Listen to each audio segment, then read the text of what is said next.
The following episode of Elton Reads a Book a Week is brought to you by the newest member of our Patreon community, JR. Thank you, JR. May you live long, prosper while doing it, and never be as dimly witted as Elton. He's a box of rocks, that one. Box of rocks. If you would like to support the podcast, like the ever-wonderful JR, then head over to the podcast Patreon page. The link is in the description. For just $5 a month, you get extra stuff over there and super special access to nifty special things on the podcast's official Discord server, and probably way, way more. I mean, let's face it, Elton would dance like an organ grinder's monkey if you told him to. Dance, monkey, dance! It sounds funny and all, but is it really? Is it?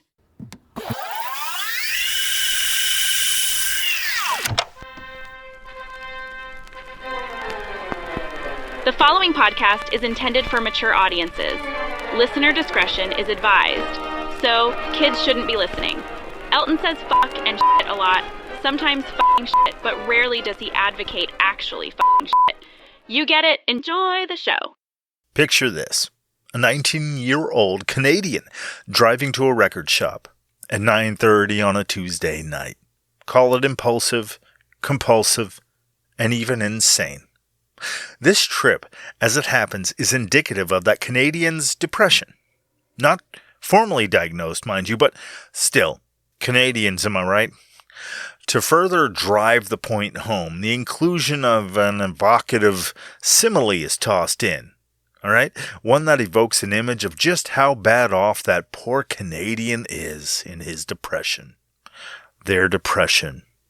A Canadian's depression. A simile involving the subject of this episode with the line, "'Cause right now, I'm lying in bed, just like Brian Wilson did."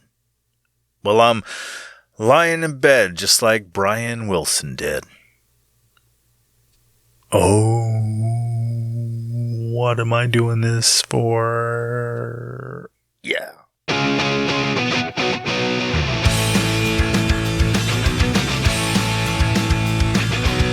This is Elton Reads a Book a Week. Podcast about books Elton reads. This is Elton Reads a Book a Week. Podcast about books that Elton reads. Yeah, that's all. Since I've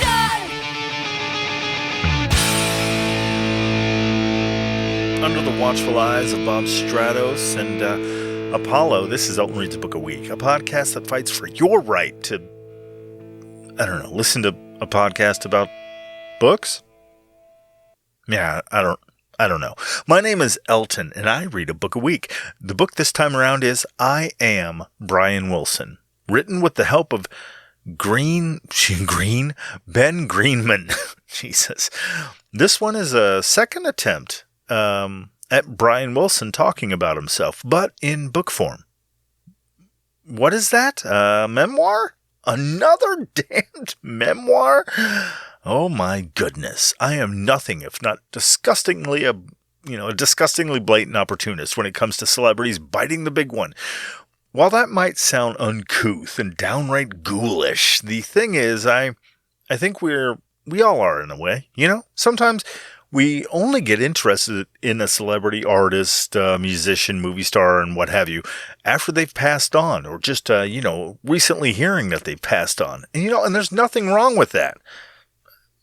Maybe there's a little wrong with that. Anyway, in this hectic, constant barrage of information world, we're constantly being bludgeoned with new things every second of every single day. It's okay to not have a detailed informational workup of every living celebrity or dead ones.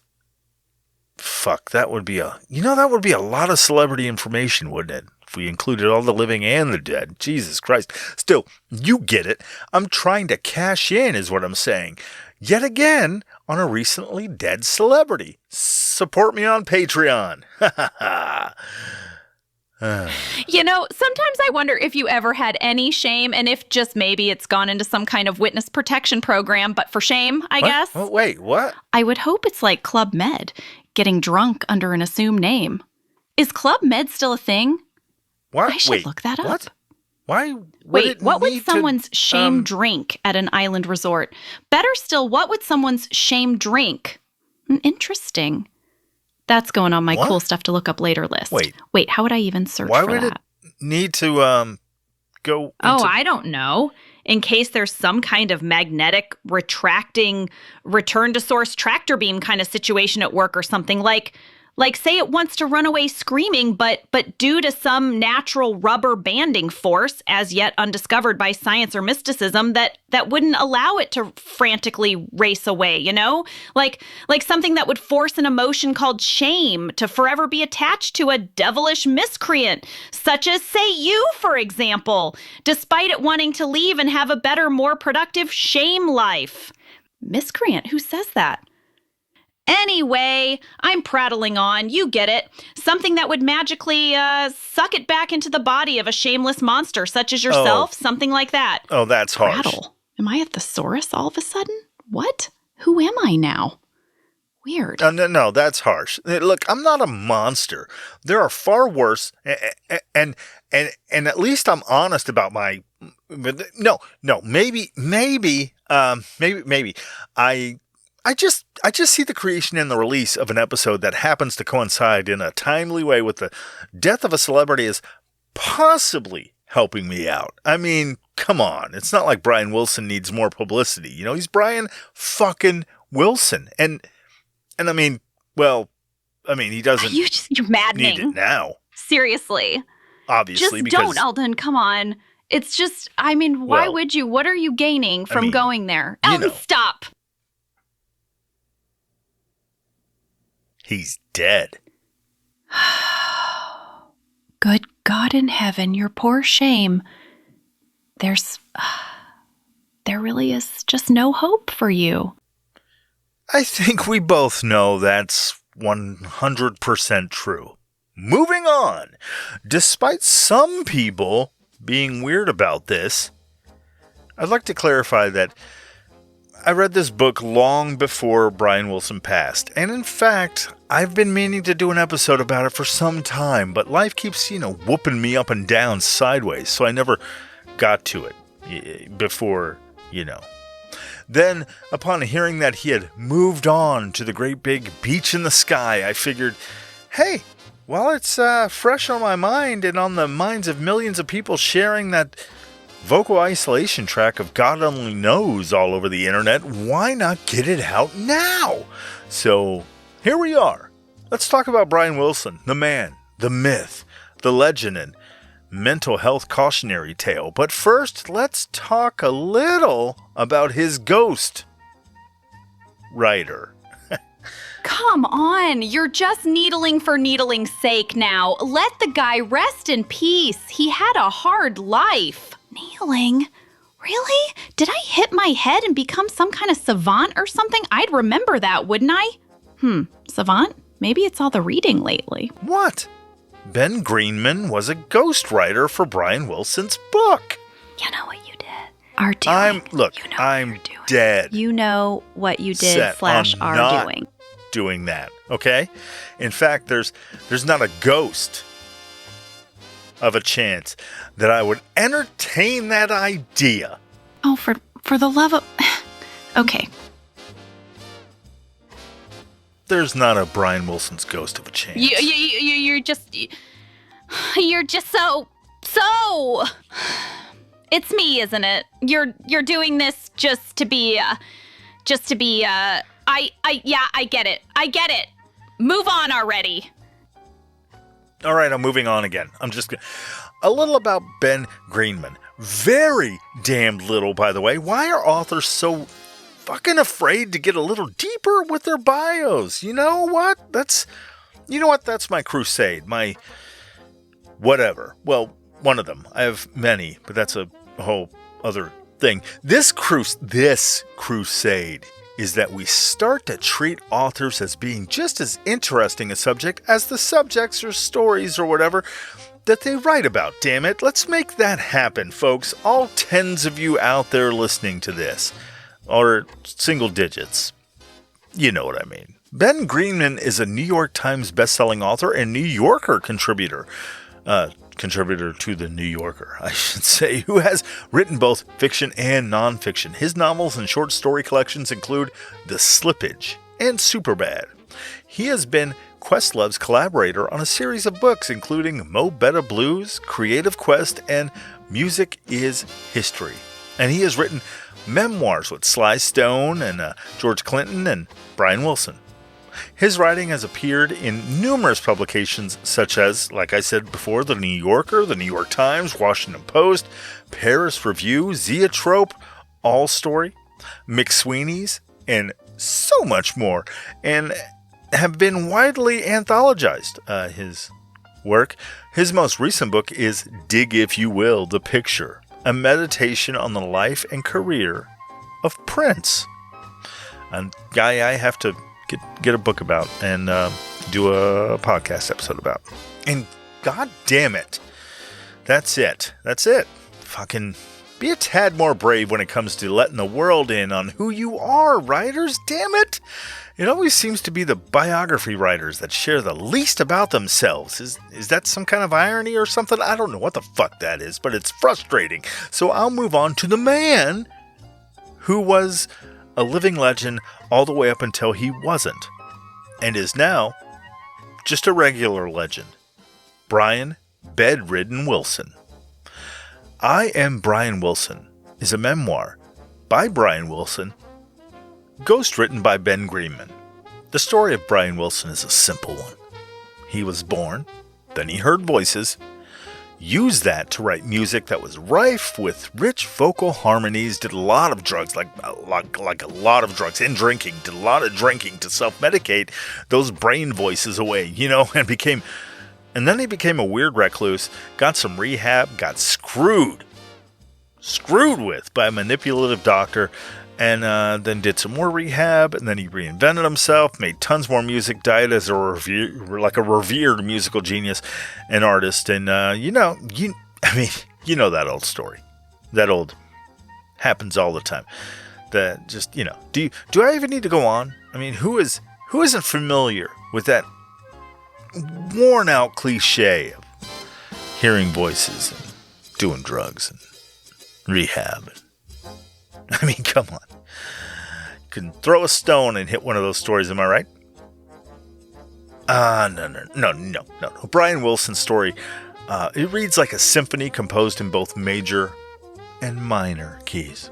Moments of transcendent creative genius interwoven with passages of profoundly fucked up struggle, pain, and downright weirdness. From his beginnings in Hawthorne, California, to his status as one of America's most influential pop music composers, Wilson's life was a complex relationship between artistic brilliance and human vulnerability.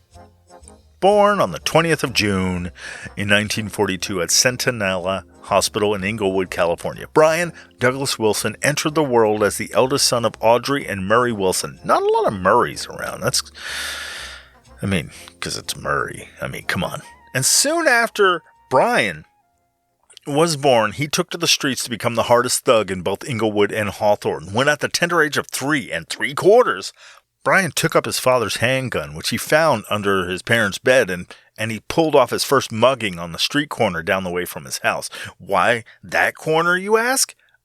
Quote, because my mom said I wasn't old enough to cross the street, Brian told a reporter in 1972 before punctuating his statement by firing his 9mm semi-automatic handgun into the air. That's a gun sound? Is that a gun sound? That wasn't a gun sound. Okay, I'll stop. Stop, obviously. Obviously, all that's nonsense. His actual childhood home at 3701 West 119th Street in nearby Hawthorne, run by that house. Don't tell them I sent you. Don't do that. That's weird. Just kind of stay away from it. You know where it is. Maybe Google Maps or something. That was his actual childhood home in nearby Hawthorne, and would become the launching pad for one of America's most beloved musical dynasties, the Beach Boys. But everything would not be, sunny days. No, no, no, no, no. Because brewing behind the sunny facade of suburban California life lay an ominous shadow. Shadows galore, actually, that would both torment and inspire Wilson throughout his extraordinary career. No. That was terrible. I don't know what I did that. Can I get a dramatical musical thing here? Can I? The dramatic sting, the dun. Seriously? Nah, I'm good. Okay. Even as a baby, Brian displayed an almost supernatural connection to music. His father, Murray, still a weird name, recalled how the infant Brian would reproduce the melody of When the Caissons Go Rolling Along. I don't know that song. After hearing just a few verses, he would just be able to reproduce the melody. At age 2, young Brian heard George Gershwin's Rhapsody in Blue, an experience that left an enormous emotional impact that would resonate throughout his compositional life. Brian Wilson talked about his love of that song for the rest of his life, saying, quote, "My mom and dad took me over to my grandmother's house, and my grandmother put on Rhapsody in Blue for me and had me lay down by the record player. I just remember I loved it so much, I really did." And quote. And another quote said, quote, it was everything. The chords, the melodic movement, the arranging, the impetus, the excitement, the beauty. It was just an absolute work of art, end quote. And finally, one more quote I found, quote, "Gershwin was dope as fuck. That shit was kicking in my ride when I did my first drive-by. Cranking Rhapsody in Blue while pumping slugs and motherfuckers. Man, that was a good day. West Side forever." End quote. That's ridiculous. Of course, that last one was not anything. Now, to be clear, the Wilson household was far from harmonious. There were dark shadows, as I said before. But it was far from harmonious. Pun intended. If you know, you know. Or will know soon. I'll talk about it very soon. They harmonized. The Beach Boys were known for harmonizing, is what I'm saying, in their music. See? Pun intended. And also, Brian's father used to beat them. So far from harmonious.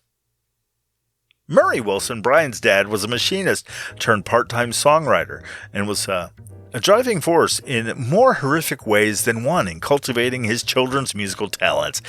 His methods were often what laymen would call fucked up in how cruel and violent they were, and how cruel and violent he was. Quote, "My dad was violent. He was cruel," Wilson wrote in the memoir biography, I Am Wilson. I Am Brian Wilson. And describing a childhood marked by both physical and psychological abuse. Quote, "He drank too much and became a monster, and he didn't know how to deal with his son's fears. Whenever I got afraid, he would yell at me or slap me or call me a pussy." End quote. Which, by the way, if you've been listening to this podcast for a while, you will, of course, know that next to completely abandoning your child, abuse is the next best way to ensure your children find success in life. The more you know. Or, don't ever do any of that. Ever. Don't do that. Abandon or beat your children. Just don't do that. The abuse extended beyond mere violence. Murray would terrorize his sons by removing his glass eye and forcing them to stare into the empty socket. What in the fuck? It's so fucking weird. It seems like but okay, to be fair, it seems like a missed opportunity to make some fun childhood memories, like maybe a running joke of too much pepper on my food, and he sneezes and his fucking eye falls out, or where's my eyeball, and he throws a marble in there instead or something. Googly eyes, like a googly eye, or like he farts and the googly eye he put in there falls out. or something. I don't know why I don't know why I went on so long about that. It's disturbing. It's fucking disturbing, no matter what you do. But I'm just, trying to lighten it up. Poor Brian Wilson. All right. Anyway, I'll get back to it. This traumatic childhood, combined with hearing loss in his right ear that may have been caused by his father's violence, which, come on, who are we kidding? Yeah, probably. Anyway, this all created the psychological foundation upon which Wilson would build both his musical genius and his lifelong struggles with mental health. Despite the fucked up household, music became Wilson's refuge and salvation. He spent hours after school deconstructing the complex harmonies of the group, the Four Freshmen, listening to short segments of their songs on a record player, and then painstakingly recreating the blended sounds note by note on a keyboard. Quote, I got so into the Four Horsemen, he would recall later, years later. I could identify with Bob Flanagan's high voice. He taught me how to sing high. I worked for a year on the Four Freshmen. What did I say? Four Horsemen? It's the Four Freshmen. I worked for a year on the Four Horsemen. It's just, that's different. I worked for a year on the Four Freshmen with my hi-fi set, his record player. I eventually learned every song they did. End quote. You get it. Dear God, was Brian Wilson meticulous when it came to breaking down anything of interest to him. And if he couldn't readily identify it, he would become obsessed with it. Like crazy obsessed with it, as you will hear later. Okay? That's foreshadowing. Okay. This obsessive attention to harmonic detail would become Wilson's signature, but it was the collaboration with his younger brothers, Dennis and Carl, that truly set his musical journey in motion. The three Wilson boys, along with their cousin Mike Love and friend Al Jardine, formed a group initially called the Pendletones, which was a nod to the popular Pendleton plaid shirts of the time that they would wear all the time. They banded together in the autumn of 1961. To form the Pendletones, and that group would morph into what would later be called the Crips, a well-known gang operating in and around Los Angeles with satellite factions that would eventually spread throughout the United States. Quote, what got us to pivot into that thug life, recalled Mike Love, the baritone range in the group that would later become the Beach Boys. He went on to say, what got us to pivot into that thug life was the overwhelming driving urge to get those fat sacks of green, The bloodlust came later on, but first it was always about the Benjamins. I remember Brian really wrangling us hard, riding us hard to produce and get him that cabbage. Brian Wilson would comment on this sentiment in an interview later in life, referring to himself in the third person. He said, quote, he wasn't lying. I had a saying back then, pimp, push, rob, or kill, baby. As long as that lettuce come in, Killa-B was all smiles, all day. Represent. End quote. He punctuated the statement by firing his 9mm Smith & Wesson into the ceiling of the Four Seasons suite he was residing in at the time. I'm trying to stop. They were just the Pendletones, okay? No pivots to Crips. It's fucking... until the Beach Boys name. That will happen soon. When Dennis suggested that Brian and Love co-write a song about surfing, a sport Brian never actually pursued, the result was the song Surfin', a track that would launch one of the most successful bands in rock history. And also one of the weirdest, dumbest fads in American history as far as I'm concerned. Surfing? Really? Do better, past America. Do better. Also, since we're back here in the 60s, can we listen to, Martin Luther King Jr. more? He knows what he's talking about. What a weird mixed bag of greatness and complete fucking shit the 1960s were for America. God damn. The transformation from the Pendletones to the Beach Boys happened almost by accident when Candix Records changed their name without the band knowing about it. The record label wanted to rename the band the Surfers, to which music executive Russ Regan discovered that the name was already taken by some other fucking surfing stupid band. Fucking stupid surfing bands. Instead, Regan or Reagan, R-E-G-A-N. I'm going with Regan, because I'm tired of thinking of Ronald Reagan. Anyway, Regan then changed their name to the Beach Boys. The perfect combination of beach bums and beautiful boys that commercialized them for decades. Well into their old age, and them very much not being boys. Well, ever. Quote, Russ was a promoter and he changed our name to the Beach Boys, Brian said in a statement after Russ's untimely he was old. After Russ's demise in 2018. Quote, we didn't even know until we saw our first records pressed. Referring to the name change. That's what Brian Wilson said. How he felt at the time, though, was different for Brian, as several witnesses would testify at a hearing shortly after their records release with the name Beach Boys printed on it. The witnesses stated that Brian stomped through the halls of Candix Records, brandishing a Tech 9 submachine gun, screaming, "Bring that name-changing fuck out here! I'll bury that motherfucker on a beach, boy! Killa-B does not play this shit, Russ! Where you at?" End quote. I'm trying to stop. Just the idea of Brian Wilson being the first West Coast gangster rapper got stuck in my head during doing research for this, and somehow it just won't leave. Just let me work it out. I swear I'll stop. I'll stop. Anyway, what followed after that? I mean, the Beach Boys name. It's a goofy name. Anyway, what happened after that was no accident at all. It was a methodical construction of a musical empire by a young man who understood both the commercial potential of pop music and its untapped artistic possibilities. From 1962 to 1964, Wilson wrote or co-wrote 22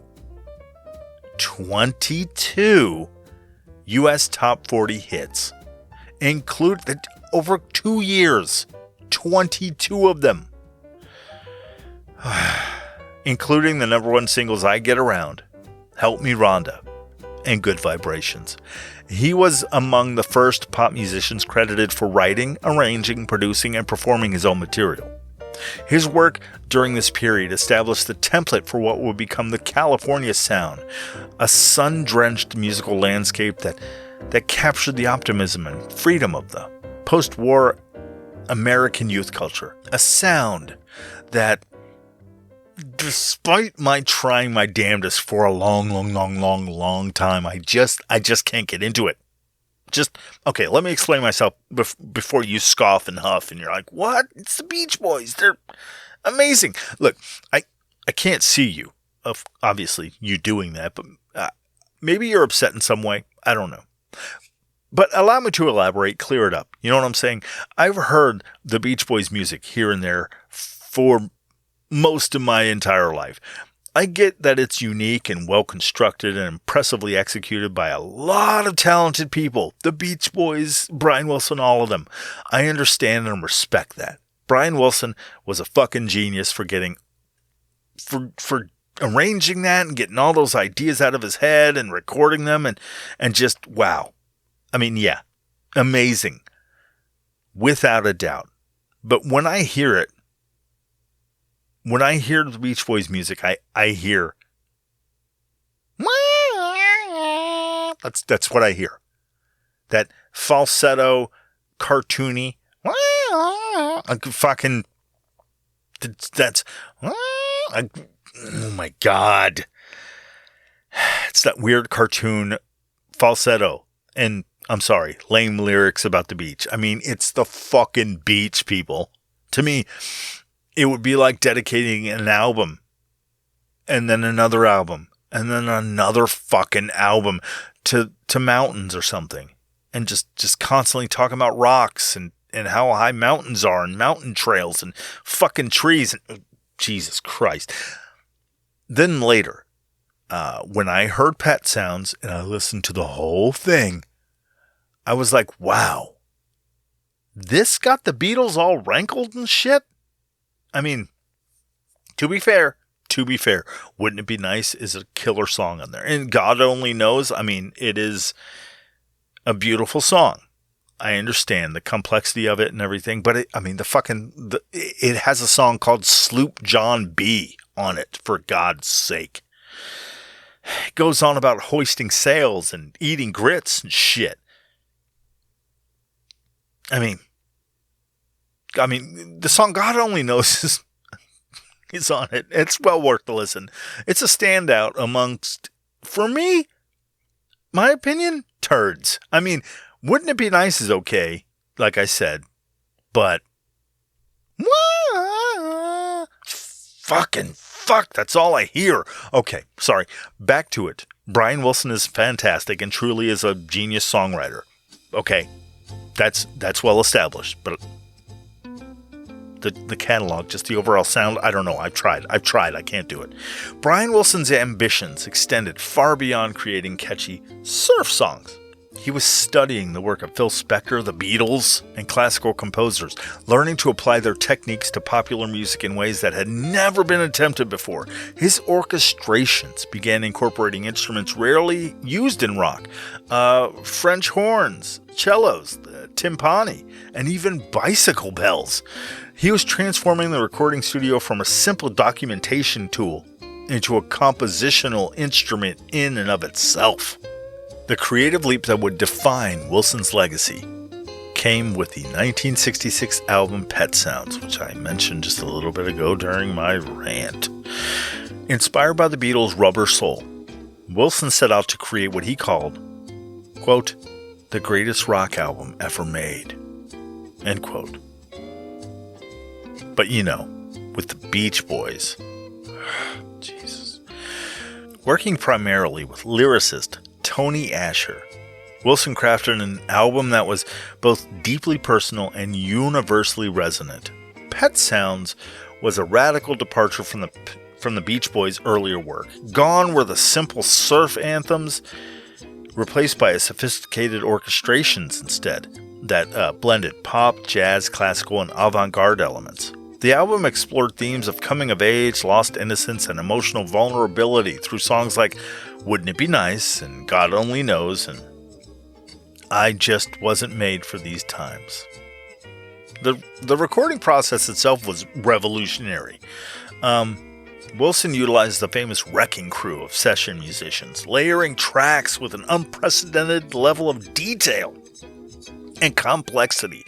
And you can hear that, and I get it.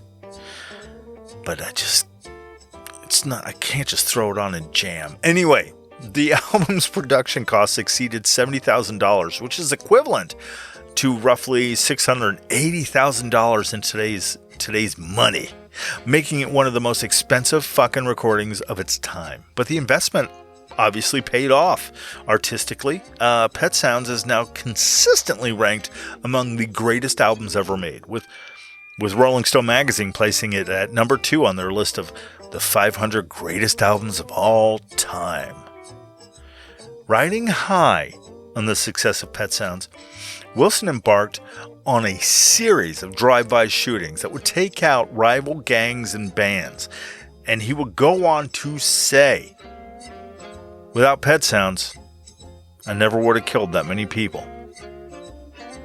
And then he punctuated that statement by firing 2 Tech-9s into the air, one in each hand, before being taken down by a cadre of police. Forgive me, okay? Wilson embarked on what he hoped would be his masterpiece, an album called Smile. billing it as a teenage symphony to God. Wow. Wilson envisioned a work that would push the boundaries of popular music even further. He installed a sandbox under his piano. Purchasing thousands of dollars worth of marijuana. That's now we're talking. Thousands of dollars worth of marijuana and hashish, and he began creating what he called. This got me. He began creating what he called feels. Musical fragments that represented different emotions and moods. That's when you know you've gone beyond regular high and into, I don't know, some cosmic level of high when you're like, bro, you know what I want to do?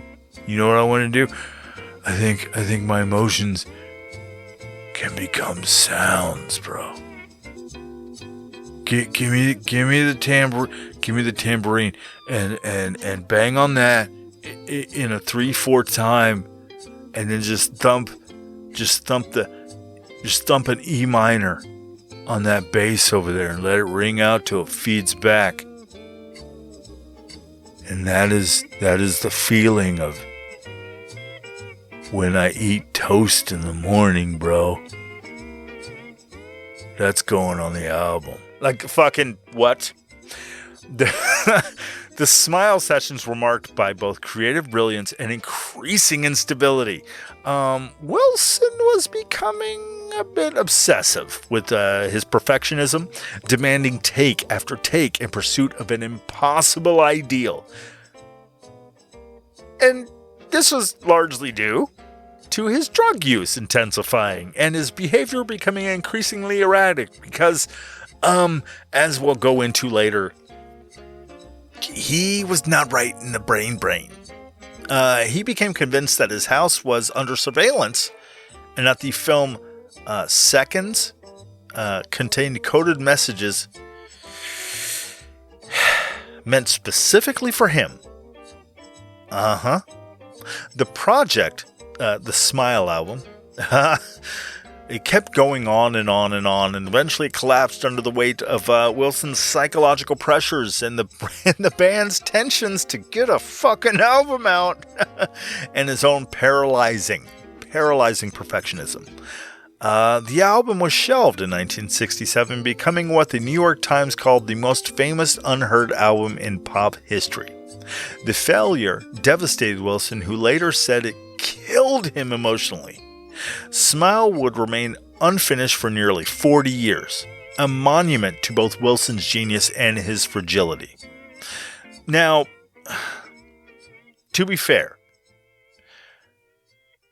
as a compromise, see, Smile took he just kept doing take after take and just nitpicking everything, and it kept taking forever. That eventually they just took it from him and they released it in the form of Smiley Smile, which fucking what? Listen to that album, and no amount of drugs makes that listenable. It is whacked out shit. I think there's a fucking song called Vegetables on there, at which point during the recording of that, Paul McCartney is rumored to have eaten celery in celery, a stalk of celery, crunching on it in time to the Beach Boys harmonizing about eating vegetables.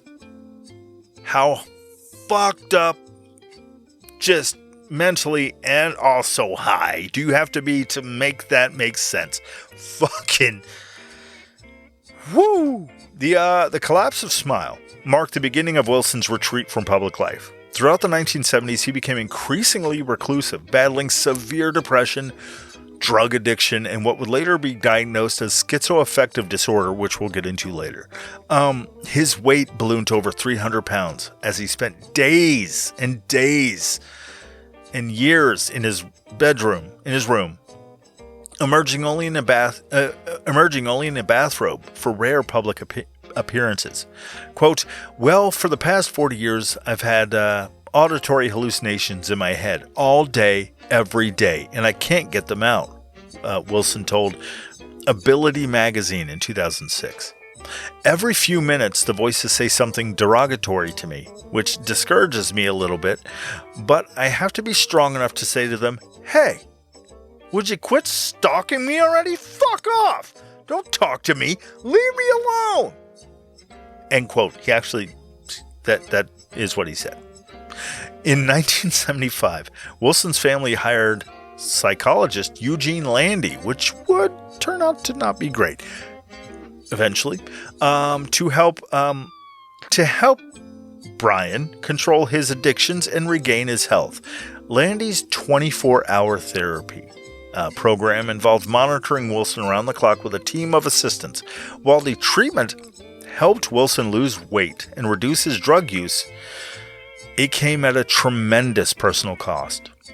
Landy, and see, this is where it gets fucked up.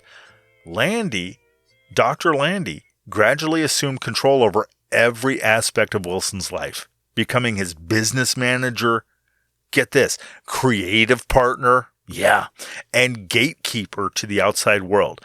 He effectively cut him off from his family and his friends. And he got himself credited as an executive producer on Wilson's 1988 solo album and even received songwriting credits.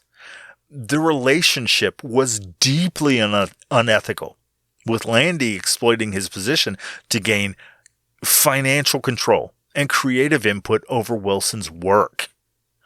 Quote, "It's clear from the sinister dynamic between Wilson and his therapist that by 1983, Landy was in complete control of the musician's mind, body, and soul."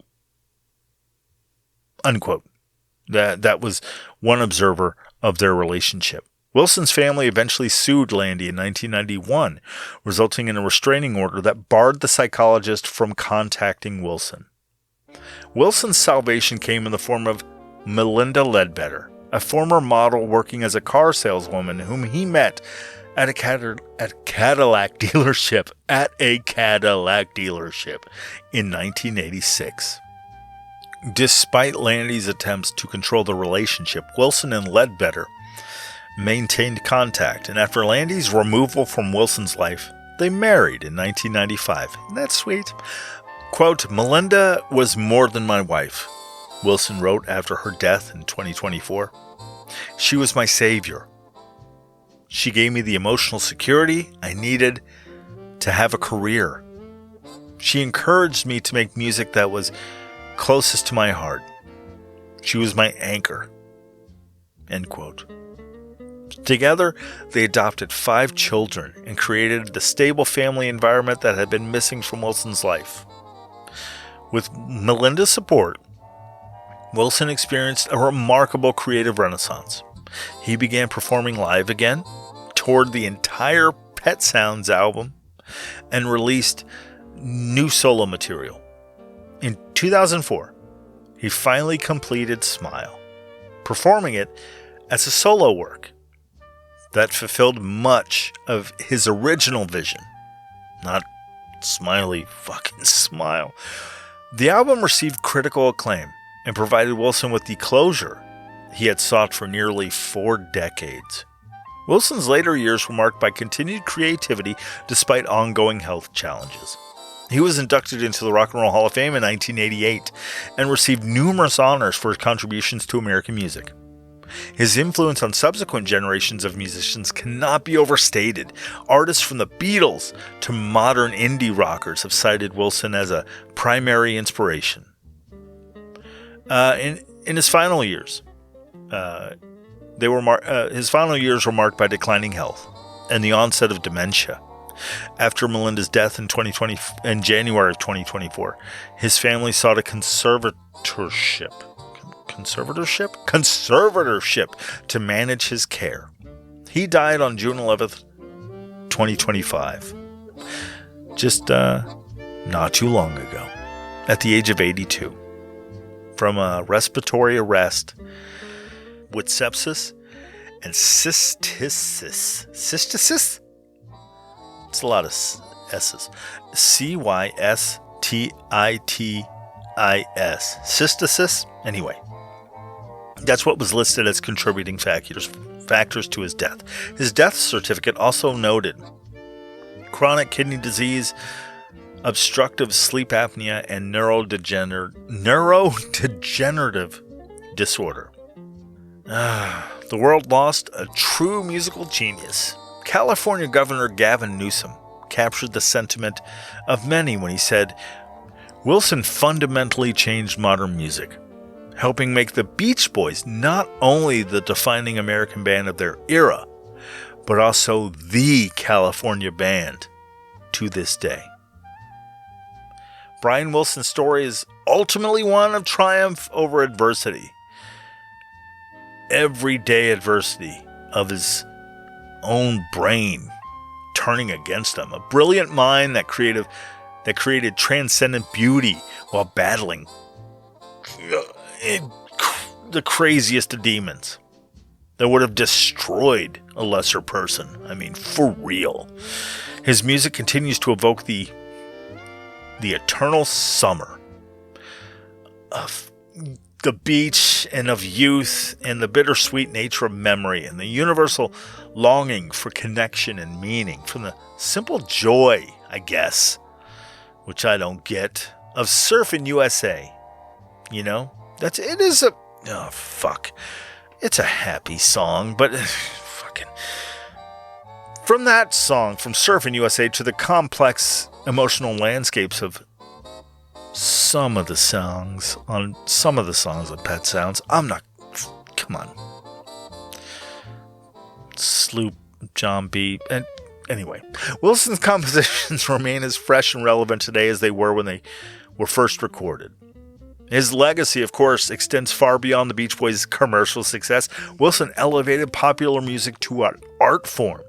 Those harmonies are just rich and deep and just so complex. He provided that complexity and accessibility could coexist and showed that the recording studio could be an instrument of creative expression.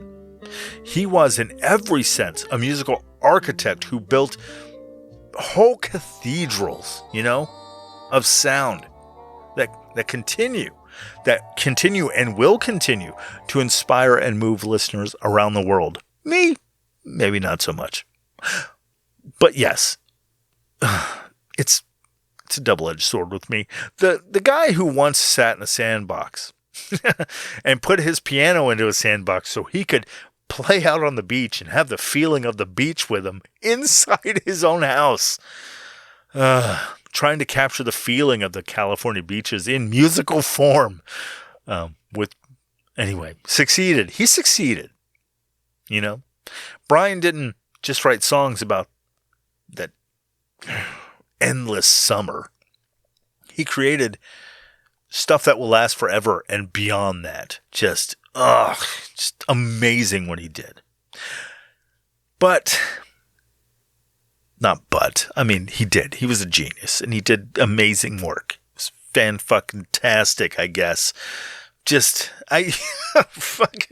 hard to explain. I understand it as someone who has played instruments and just the arranging and the construction and just it's mind-boggling how amazing it is. But it's just the sound. I don't know. I can't get into it. Anyway, what helped to create that sound was a brain that was working in a far different way than most people's brains do. You know what's better than Christmas, Elton? Don't answer! It's an ad break. You know what else is better than Christmas? The look on your face when I said that. I crack myself up. Now cut to the ad. Okay, imagine a brilliant chef who can whip up the most amazing dishes you've ever tasted, but sometimes the ingredients seem to talk to him. Or he believes his kitchen is bugged, or that the spatula might be sending his thoughts somewhere. That's kind of like that's kind of like Brian Wilson. The musical, he was a mastermind. Behind all the Beach Boys sounds, obviously, and one of the most important people in the history, in 20th century music at least. A true creative genius, but fuck, he had a tough run when his brain was just not... I mean, and it didn't help that he took drugs to try and keep it in line. Like, think of it like this. Like his mind was a super juiced up computer that would, I don't know, or a radio that would draw in signals. It would pick up amazing melodies and harmonies, but it also picked up a lot of static that would tell him that he was a piece of shit, and maybe he should, not do music anymore, and also that he sucked, and maybe he should hurt himself. Like looking closely at his life is almost like piecing together a detective story with a lot of clues. Experts believe he had something called a schizoaffective disorder with mild bipolarity. It's a fancy way of saying that he experienced a mix of confusing, intrusive thoughts and strange perceptions and big ass mood swings. Brian Wilson gives us a peek into how being super creative can sometimes go hand in hand with mental health struggles, and how family life and drug use can also play a big role. Okay. First, let's break down what schizoaffective disorder with mild bipolarity, what that means. It's a mix. Okay, it's not just one thing. For a while, Brian Wilson was mistakenly thought to have paranoid schizophrenia, but later on, doctors realized it was more of a blended condition. It's like having a tangled ball of yarn with different colors instead of just one color. He experienced a mix of positive symptoms like seeing or hearing things that aren't there, and negative symptoms like lack of motivation or emotions, and mood symptoms like depression and just manic, just extreme energy and positivity, just swinging hard into one and then way over onto the other side of the spectrum. And then he heard voices in his head too. Starting in his early 20s, Brian began hearing voices. At first, they were indistinct whispers, like a radio in another room, But over time, they became clearer and critical of him, and sounding, weirdly enough, like his father, and then like Chuck Berry too, and like the producer Phil Spector. He would hear them talking to him, even after those people. Phil Spector, I think he's still alive. He murdered people, but Chuck Berry, even after he died, Brian Wilson would still hear him. That's wild. By 2004, these voices were threatening him and his family. He described them as heroes and villains, and he wrote a song about it, constantly putting them down. The heroes and villains, they were constantly putting him down, like a nasty critic in his ear that he had to fight back against, shouting, "Fuck off!" Like I said earlier, and don't fucking talk to me and leave me alone. And then he developed some strange beliefs too. What a layman would call fucking delusions. Just stubborn thoughts that just were obviously not true. No matter how much evidence that there is to the contrary, he thought his house was wired with listening devices. That writing a song about fire would literally cause a building to burn down. Brian Wilson thought that. And even that a business associate's wife was a witch trying to control his mind. Gone. He also had this is a little odd. Imagine your brain has a filter, like a coffee filter, that only lets in the important stuff and keeps out the irrelevant bits, okay? Brian's filter at times was a bit like it was leaky. This is called over-inclusion, or an impaired attentional filter. It meant that he had trouble focusing on one thing and would get overwhelmed by everything around him. This might explain, why he couldn't fucking drive. It was hard for him to pay attention to just the road, It also led to strange connections, like when he said the sound of a theremin, the in Good Vibrations, you can hear a theremin. It's a spooky sounding musical instrument, It made Brian Wilson think of weird facial expressions, almost sexual. This leaky, I guess, kind of filter is a common thread in conditions related to schizophrenia. And he had crazy mood swings that were associated with this, like, the tide going in and out. If we're going to keep with the beach theme that Brian would love to fucking write about. Fucking. Let's go surfing now. Ugh. Brian's mood swung dramatically. He experienced deep lows, like a heavy blanket of sadness that would just settle all over him. He'd feel uninterested in anything and gain a lot of weight.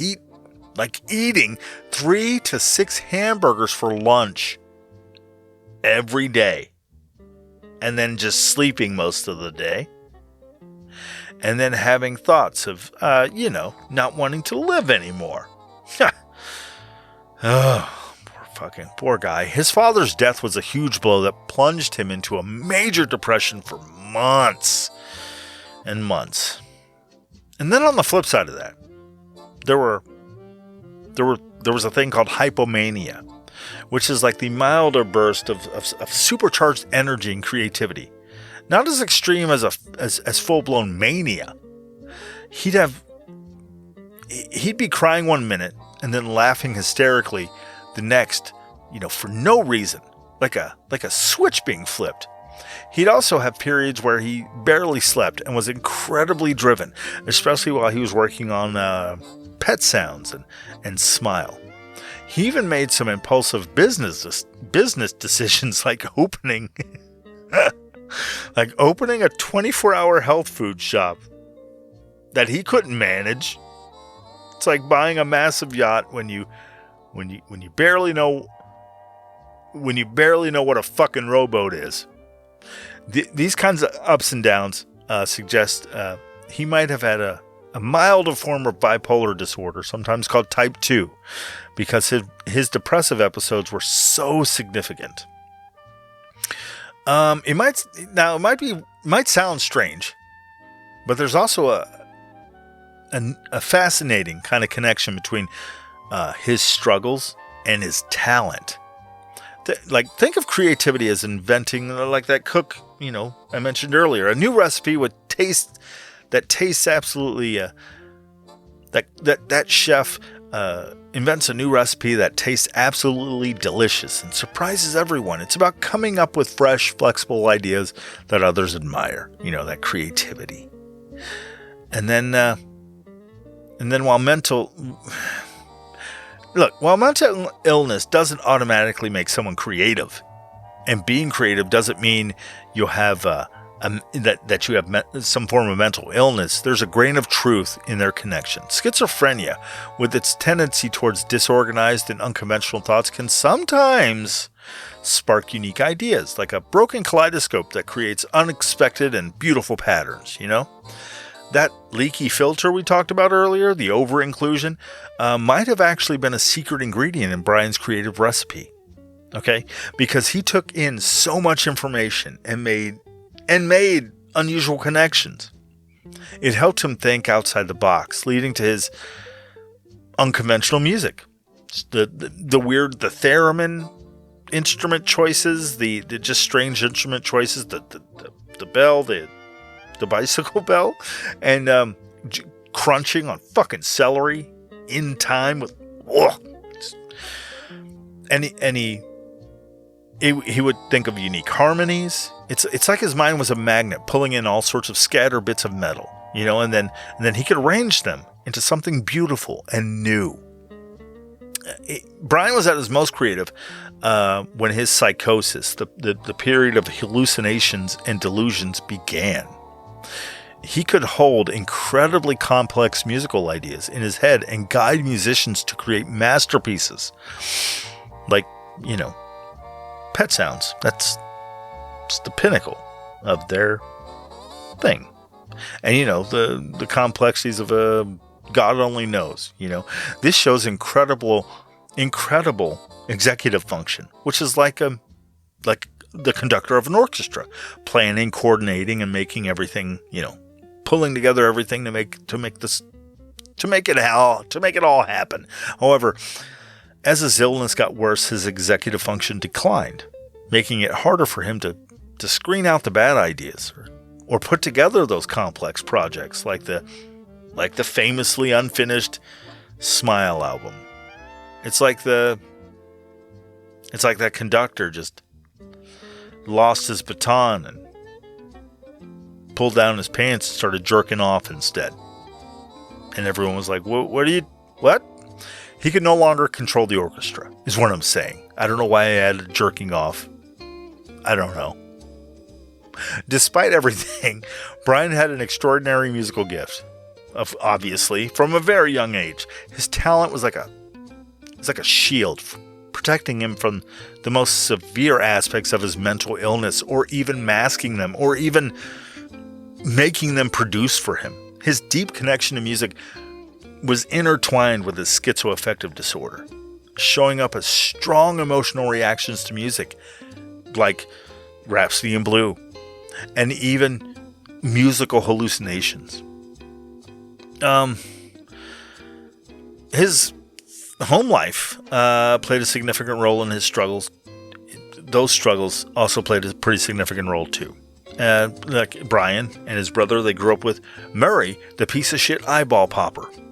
He was controlling and abusive, both physically and emotionally. That kind of childhood trauma is a major risk factor for depression, drug, and eventually drug use, and even symptoms of psychosis. Brian himself said that his father's constant mean criticisms were like the template for the earliest voices he heard in his head.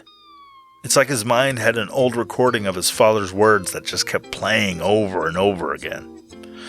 There is also strong evidence of mental health issues running in the Wilson family, suggesting a potential genetic vulnerability. His father might have suffered from depression, and both of Brian's brothers struggled with substance abuse later.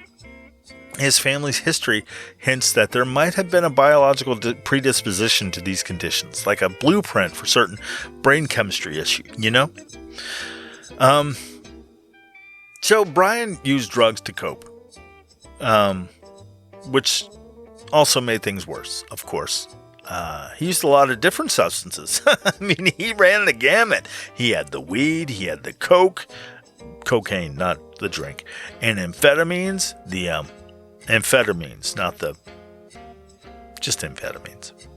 And then he had acid, LSD, booze, the alcohol, cigarettes, caffeine, sleeping pills, and lots more. Often he was just trying to feel better, like taking medicine to soothe his anxiety and depression, or problems with motivation and focus. He used weed, cannabis, recreationally, and even for creative inspiration, getting stoned, letting the ideas come. While some musicians say it helps them with their senses, for someone already prone to psychosis, it can be a risk factor. He even had a panic attack after using weed for the first time. Doing weed, using it. Panicked. It's crazy. And though he only used LSD a few times, it had a huge indirect impact on Pet Sounds, making him think differently about sounds and how to perceive the world. However, for those already vulnerable, LSD is a significant risk for psychosis, and coincided with his hallucinations getting worse. It's thought to mess with the brain's cognitive filter, leading to that over-inclusion that we discussed earlier. He also used amphetamines to stay motivated and focused during his writing sessions, perhaps to combat feelings similar to depression or lack of drive. And alcohol initially helped him calm his anxiety, and during tours and in the studio. And of course, can't forget about the cocaine. The cocaine. He used that escalated into an addiction. Pretty bad for him, especially when his creative flow slowed down. Again, suggesting he was trying to fill a void or cope with his struggles. Early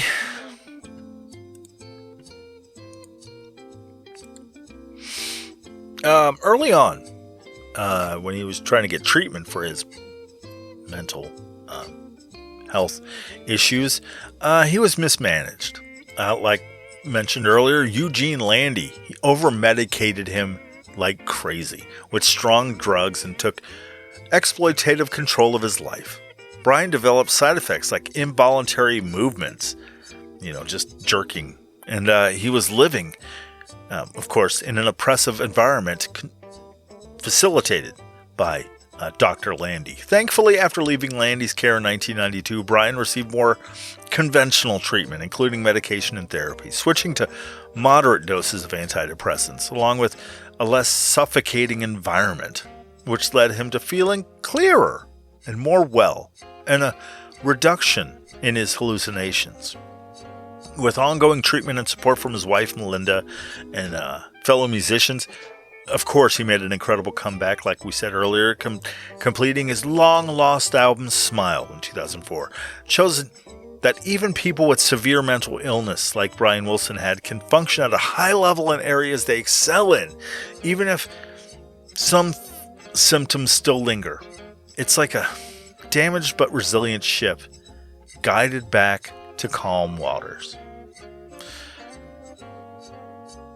Brian, I don't know, he's just a powerful example of how creative and mental illness can be deeply intertwined. His schizoaffective disorder likely is shaped by his genes and that fucking Murray pulling out his fucking eye and then whooping his ass. Brought on some debilitating psychotic and mood symptoms, for sure. Yet, elements of his condition, especially that leaky filter, that let him see things differently, combined with his incredible musical talent, might have actually fueled his unique genius, and his eventual path to recovery, It just shows that how vital a proper diagnosis and the right treatment, and the right supportive environment are, how important they are in managing serious mental health conditions, Brian's, his mental health issues also helped to make him unique in a lot of other areas, like his interactions with people and the things he this is my favorite part. The stories that people have of Brian Wilson are just fantastic. And a lot of that is due to his mental health, obviously, but they are interesting nonetheless. Okay, this is my favorite part of this. Okay, now picture this. Okay, you're backstage at the 1974 Grammy Awards, as one does find themselves often in 1974 at the Grammy Awards. And out of the corner of your eye, you spot a bearded, somewhat disheveled figure hovering near your table. And he approaches, and he leans in close, and he whispers, "Hey, introduce me to John Lennon, please. Come on, man." This actually happened to Alice Cooper. He became an unwitting witness to the effects of Wilson's mental health struggles. It was in 1974, and Alice Cooper was sitting backstage at the Grammy Awards with Bernie Taupin, who wrote Elton John's lyrics, and he was sitting next to John Lennon, the Beatle himself. John Lennon. Wilson, who was going through what Alice Cooper diplomatically called some mental health issues, he kept appearing at the edges of their conversation, just in the peripheral, watching them from just different angles. Quote, finally he came up to the table, bent down and whispered in my ear, "Hey Alice, introduce me to John Lennon." Cooper later recounted he was shocked that these two amazing titans of 1960s music had never met? Is that even possible? And then it was what happened next.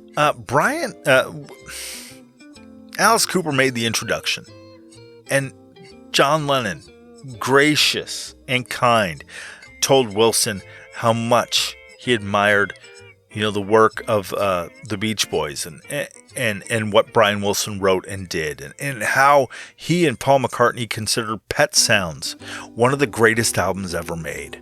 Wilson thanked him profusely and then walked away. But then 10 minutes later, he was back. And he whispered the same request to Bernie Taupin. The introduction was repeated. And John Lennon was, again, cordial, equally cordial. Just gushed over Pet Sounds and how much he and Paul McCartney thought it was the greatest album ever made. And then, and so Alice Cooper sees this and he's like, what the fuck? Like, what the hell just happened? And after Brian Wilson wandered away again, Lennon turned to Cooper and Taupin with a look of understanding compassion and said, I met him hundreds of times. He's not well,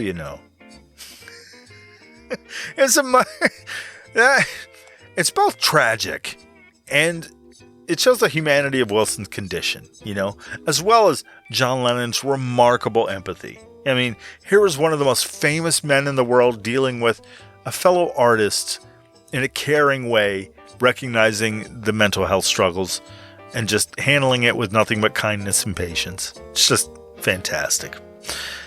Now, if Brian Wilson had a musical kindred spirit amongst his celebrity encounters, it was probably Paul McCartney. Okay, let's talk about that celery shit. Okay, their relationship began back in the mid '60s when a creative rivalry of sorts, I guess, between the Beatles and the Beach Boys pushed both bands to new creative heights. There's the Rubber Soul, and then Pet Sounds, and then Sgt. Pepper. Like, they just back and forth. The most touching encounter came in 1967 when Paul McCartney visited Wilson at his home and played him a new Beatles song. He put the tape on, and it was "She's Leaving Home." Wilson recalled years later, "My wife Marilyn was there too, and she just started crying, listening to Paul play a new song. Let me see my own songs more clearly." McCartney, for his part, was equally moved by Wilson's work. He famously called "God Only Knows" one of the greatest songs ever written. And after Wilson's death, he wrote, quote, "Brian had that mysterious sense of musical genius that made his songs so achingly special. The notes he heard in his head and passed to us were simple and brilliant at the same time." End quote. Their friendship extended beyond mutual admiration. McCartney even appeared at one of Wilson's recording sessions for Vegetables, where he allegedly contributed by chomping on celery for the track's sound effects. Though whether that actually made it onto the record, no one's really sure, but apparently that did happen, him crunching on celery at Brian's request for the song Vegetables. Fucking. Now here's one of my favorites. So Brian Wilson, Brian Wilson was recording Beach Boys stuff at the same studio that Elvis Presley was at RCA Studios in Hollywood in the early 1970s. James Burton, Elvis's guitarist, had arranged they were just right down the hallway from each other.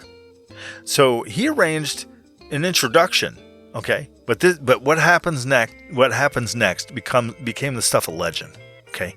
According to Wilson's own telling, okay, he was so nervous and awestruck upon meeting the king, meeting the Elvis Presley, that he decided, out of nowhere, to demonstrate his karate skills.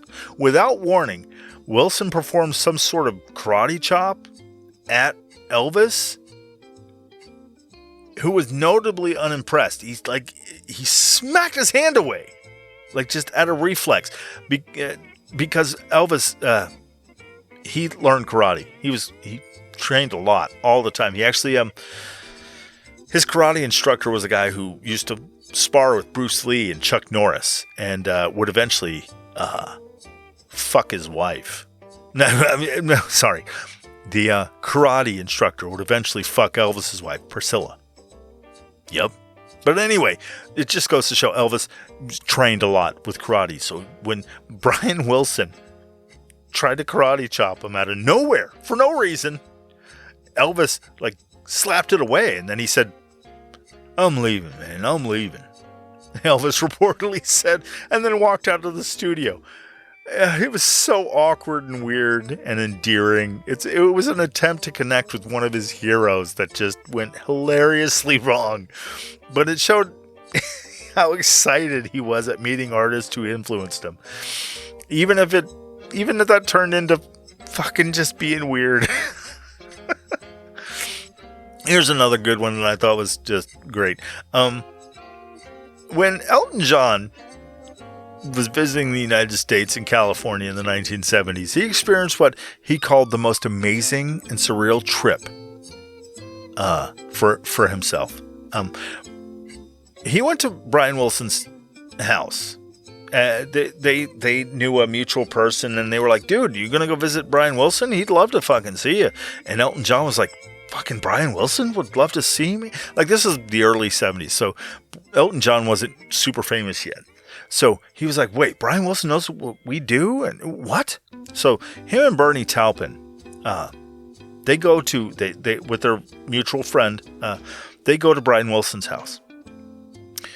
And they go up to the driveway, and it has one of those talk boxes, Jesus, what the hell am I saying? They push the button, and Brian Wilson, they instantly recognize his voice, and he's like, "Who's there?" And his buddy is like, "Hey, I brought Elton John over, man. Do you want to meet him? Elton John's here." And then Elton John was like, "Yeah, it's me. Hey, Mr. Wilson." I don't know what he said, but he talked to him through the speaker. And then there was no noise. And then Brian Wilson started to sing the song "Your Song," which is an Elton John song. Started singing it through the speaker. And then he said, "Oh, Elton, Elton John, I hope you don't mind. I hope you don't mind. I hope you don't mind." And so Elton John was already nervous about meeting one of his musical heroes. But then he was like, "What the fuck? Brian Wilson knows one of my songs? Oh my God." So he buzzes them in, the gate opens, they drive up to the house, and then he gets out, and they all go up to the door, and Brian Wilson opens the door. And then he gets led into the house, and then Brian Wilson starts doing it again. "I hope you don't mind. I hope you don't mind. I hope you don't mind." And Elton John said the entire evening was extraordinarily eccentric, with Wilson playing snippets of Good Vibrations, but stopping every 10 seconds to declare, "No, it's not the right mix."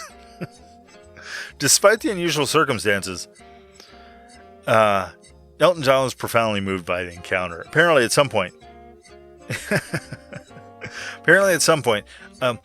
when he was there visiting him, and fucking Brian Wilson kept singing, "I hope you don't mind. I hope you don't mind," over and over again. he was like, my kids would love to meet you. And it's nighttime. It's night late, I imagine, because rock stars, And Elton John is like, sure, I'll meet your kids if they want to meet me. And Brian Wilson's like, yeah, they want to meet you. You're Elton John. And so, but they're asleep. So Brian Wilson goes and gets his kids up and brings Bernie Taupin and Elton John into the bedroom of the kid's bedroom. And he's like, look, man. He wakes his kids up and he's like, look, it's Elton John. And of course, they're like groggy and they're like, what the fuck? What is going on? And then Brian Wilson starts singing again. I hope you don't mind. I hope you don't mind. And Elton John turns to Bernie Taupin like, is this really fucking happening right now? Is this, like, he doesn't say those words, but he just gives him that look like, are we fucking living this right now? Brian Wilson's kids he's singing my song?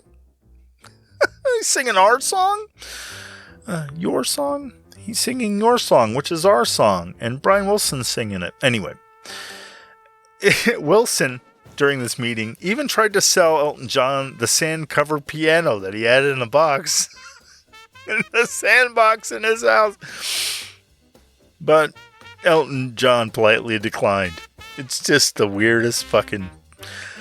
But one of the most touching celebrity friendships was Brian Wilson's relationship with Linda Ronstadt. That began during her troubadour days at the Troubadour in California in the late 1960s.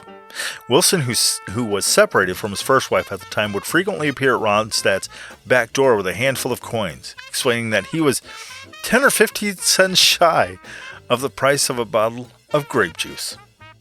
Ronstadt would always provide the missing change, and they'd pile into Wilson's huge convertible. The top was always down, and the back stuffed with a sizable accumulation of dirty laundry. Their friendship was built on these simple human moments: trips to the laundromat, listening to Phil Spector records, and just enjoying each other's company. Years later, their friendship led to one of Wilson's most beautiful collaborations. Ronstadt's 1989 album, Cry Like a Rainstorm, Howl Like the Wind. Wilson provided intricate 5-part harmonies for the song Adios. His process was as eccentric as ever. He'd record slightly out of tune tracks to create a chorused effect. And when he got stuck on a difficult passage, he'd retreat to the piano and play loud boogie-woogie in a complex different key before returning to nail the harmony perfectly. How wild is that? Oh, okay. So, a meaningful encounter that happened in the most unexpected of places for Wilson and Bob Dylan was at the Malibu emergency room. Brian Wilson was there for a routine weigh-in when a short, curly-haired man approached him. "Are you Brian Wilson?" he asked. "Yeah," he said. "Hi," he said. "I'm Bob Dylan." Dylan was there with a broken thumb, and they struck up a conversation about music. Wilson, a big fan of Dylan's lyricism, invited him to lunch the next day. That was a longer conversation, Wilson recalled.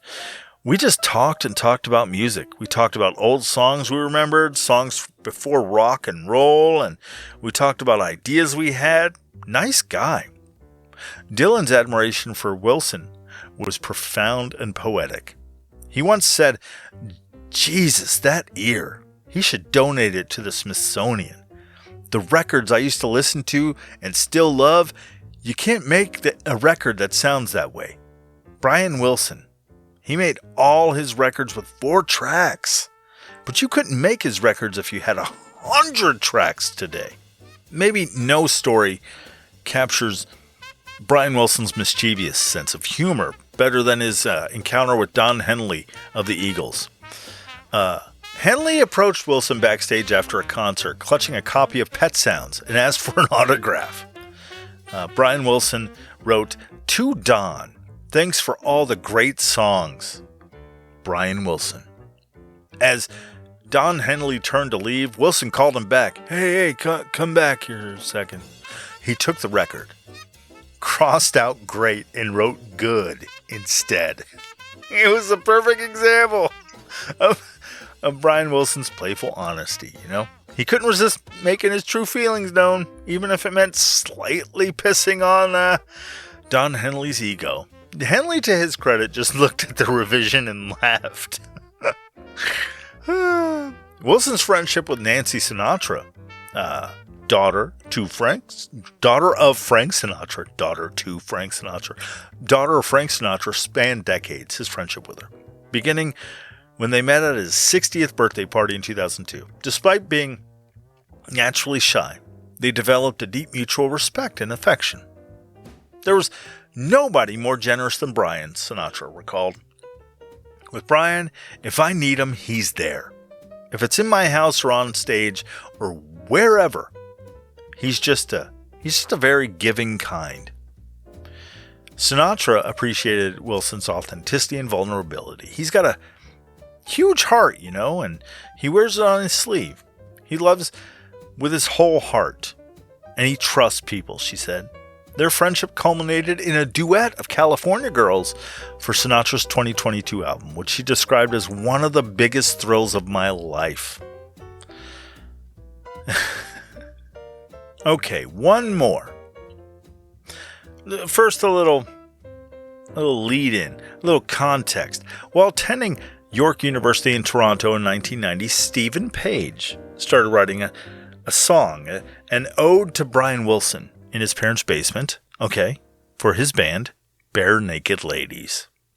Page was 19 at the time, and he felt he personally connected to Brian Wilson's mental health struggles, and he wanted to, I don't know, maybe he thought it might bring more attention to it, or I don't know. Page said that Brian Wilson was depicted as a rock and roll casualty for so long, which was a stigma he wanted to change while bringing more awareness to mental health issues. That's where the cold open I did there, the lying in bed, just like Brian Wilson did, those are lyrics from the song Brian Wilson that he wrote. So, turns out Brian Wilson heard the song Brian Wilson, and he liked it so much that he performed it as an opening song during his Pet Sounds tour in 2000, way back in 2000. Brian Wilson's version of Brian Wilson also appears on his 2000 live album, Live at the Roxy Theater. I think you can get a clip of it on YouTube. Brian Wilson said, well, he joked, "I was honored that they would use my name, but it embarrassed me a little bit because I was lying in bed a lot." You know. He said that during a 2015 Reddit interview. Page remembered when Brian Wilson stopped by the studio while Bare Naked Ladies was recording Maroon, their 2000 album from the year 2000. Coincidentally, weirdly enough, in the same LA studio where the Beach Boys recorded Pet Sounds decades earlier. So anyway, he stopped in to visit Bare Naked Ladies while they were recording their album, and he played his rendition of Brian Wilson to the band that wrote the song, well, to Page too, that wrote the song Brian Wilson. Page would say, "It was amazing to hear this song that I wrote in my parents' basement when I was a teenager, being sung by one of the most important composers in the history of mankind," he recalled. "Even if it was a joke, it was mind-blowing." Then Stephen Page added, quote, "At one point where I sing, 'If you want me, I'll be out in the sandbox wondering where the hell all the love is gone, playing my guitar and singing and building castles in the sun.'" Brian Wilson changed it to "playing my piano. He just turned to me and said, 'I don't play guitar.'"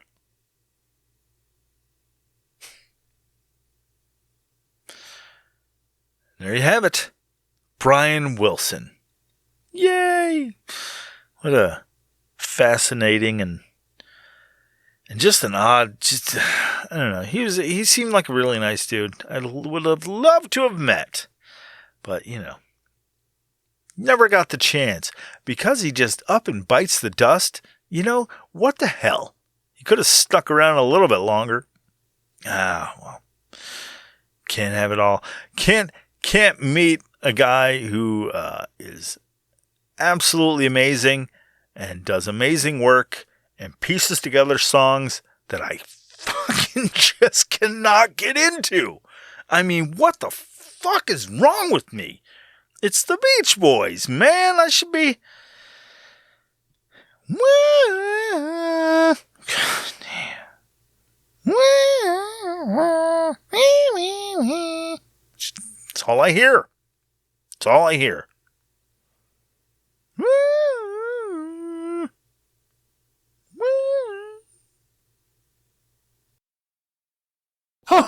Wait, crap in a hat. I'm in an episode. Alonzo up in the episode-o. I went away. Huh? Oh, I see. Well, ain't that just a big floppy turd? I'm just doing the lemon intro? Whatever. Here's when life gives you lemon. There! I did it! Yeah, and you can tell Elton that he's a... Whoa, what's with these donuts? Are they for anybody? Oh, yeah? Well, hell, man, tell him all is forgiven. Alonzo forgives, with some chocolate sprinkles, All right, that was a little forced. My bad. When life gives you lemon, coming right up. Oh, Chocolado Sprinky Winkles. Come to Daddy, baby. Yes! What in the hell is it with public bathrooms in New York? And what I mean by that is the startling and unhinged reality that there goddamn aren't any. Or at least not enough for all the pissing and shitting that call for them. I looked up the stats while doing my quite obvious lemon has to shit dance while holding the Starbucks Venti Cafe Americano with 2 shots of vanilla, honey, and whipped topping. One I had to buy just for the privilege of standing in what my guttural circumstance has convinced me is the longest line in New York City history. All the while I'm clutching my cheeks, trying damned hard to forget about the fact that New York City faces a significant shortage of public bathrooms, with a ratio of public restrooms to residents that is low compared to other major U.S. cities.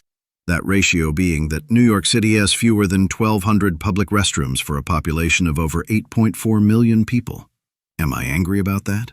Yeah, as I get the shit shivers while behind a tall, balding, what looks to be a vacationing dad who I would gladly kill to be one step closer to the shitter, were it not for all these witnesses, of course. I'm insane with the need to shit, but not off my shit insane. Lemon needs a potty, not prison time. You dig? Sorry. My mind is reaching for cop shows from the 70s and 80s as a distraction. I'm not well, sucka.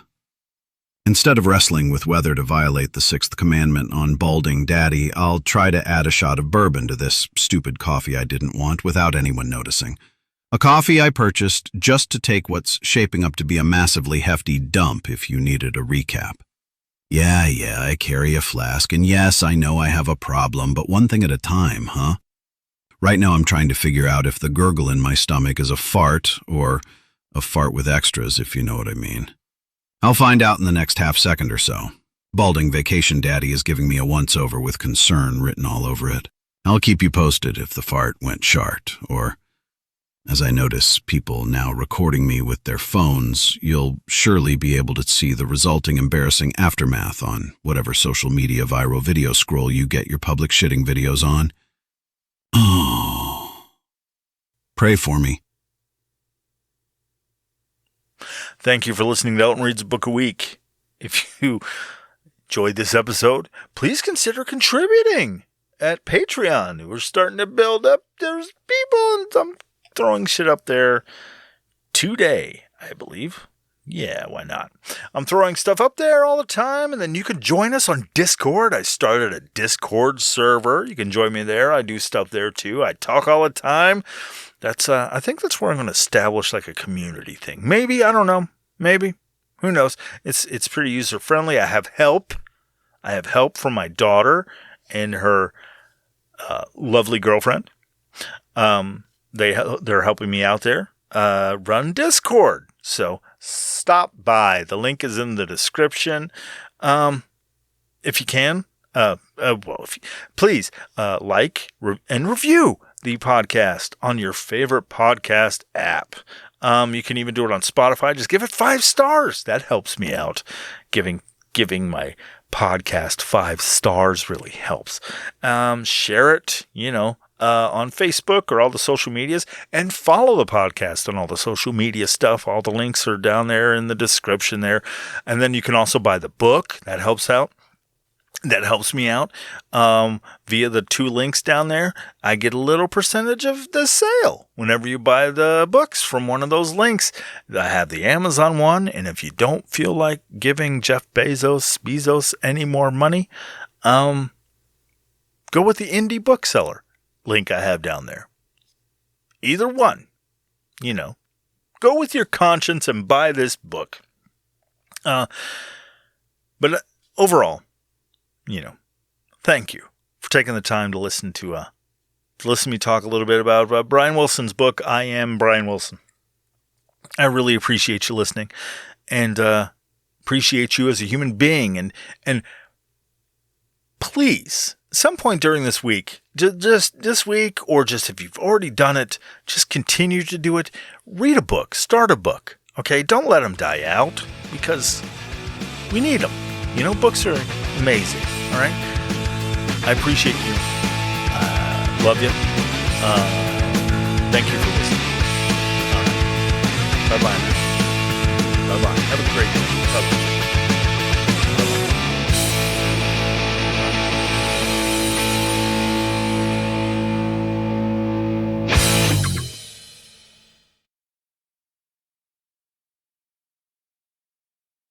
What is up with me and just randomly coming out with these $3 words all of a sudden? Like, oh, look at that ostentatious display of oh, shoot. I just had something in mind. Now it's gone. What was I? Look at an ostentatious display of bric-a-brac. I bet you don't even know what half of it means. Well, that's just great. I lost my thesaurishness. I guess I'll just have to go back to being just plain old witty and beautiful. Huh? Wow. That was embarrassing.